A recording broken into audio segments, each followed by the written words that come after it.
Guys, അപ്പൊ നമ്മൾ ഈ ഒരു പ്രൊഡക്റ്റ് നമ്മൾ കുറെ ദിവസമായി നമ്മൾ സെയിലും കാര്യങ്ങളും സ്റ്റോപ്പ് ചെയ്ത് വെച്ചിട്ട് അത് എന്തുകൊണ്ടാന്ന് ചോദിച്ചാൽ ബോട്ടിലായാലും നമ്മൾ ഇതിന്റെ ലിക്വിഡ് ആയാലും നമ്മൾ അപ്ഗ്രേഡ് ചെയ്യാൻ വേണ്ടി പോവാണ്. ഒരു പ്രീമിയം പ്രൊഡക്റ്റ് ആയിട്ട് നമ്മൾ ലോഞ്ച് ചെയ്യാൻ പോവാണ്.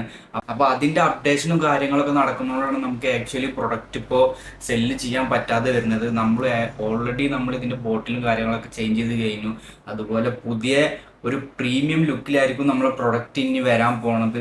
ബോക്സും കാര്യങ്ങളൊക്കെ ഉണ്ട്. അതിപ്പോൾ ദീപാവലി ആയതുകൊണ്ട് തന്നെ നമുക്ക് ബോക്സ് ചെയ്ത് തരുന്നവരായാലും ഒരുപാട് ഓർഡേഴ്സ് അവർക്ക് ഇല്ലുകൊണ്ട് തന്നെ നമുക്കത് വളരെ ഡിലേ ആയിട്ടാണ് നമ്മളെ ബോക്സും കാര്യങ്ങളൊക്കെ പ്രിന്റ് അടിച്ച് കിട്ടാൻ വഴുകുകയാണ്. അപ്പോൾ ഏകദേശം ഒരു 1 വീക്ക് കൊണ്ട് തന്നെ നമുക്ക് നമ്മളെ സംഭവം കിട്ടും. അതുപോലെ നമ്മൾ GST രജിസ്ട്രേഷൻ ആയാലും നമ്മൾ ആമസോൺ, ഫ്ലിപ്കാർട്ട്, മീഷോ എന്നുള്ള 3 പ്ലാറ്റ്ഫോമിലും കൂടി നമ്മൾ പ്രൊഡക്റ്റ് വരാൻ പോവുകയാണ്. അതുപോലെ തന്നെ നമ്മൾ ഓൺ വെബ്സൈറ്റിലും ഉണ്ടാവും. അതുപോലെ നമ്മൾ ഇൻസ്റ്റഗ്രാം ത്രൂവും വാട്സപ്പ് ത്രൂവും നമ്മൾ സെയിൽ നടത്തുന്നതാണ്. അപ്പം അതിനു വേണ്ടിയിട്ട് നിങ്ങൾ വെയിറ്റ് ചെയ്യുക, സപ്പോർട്ട് ചെയ്യുക.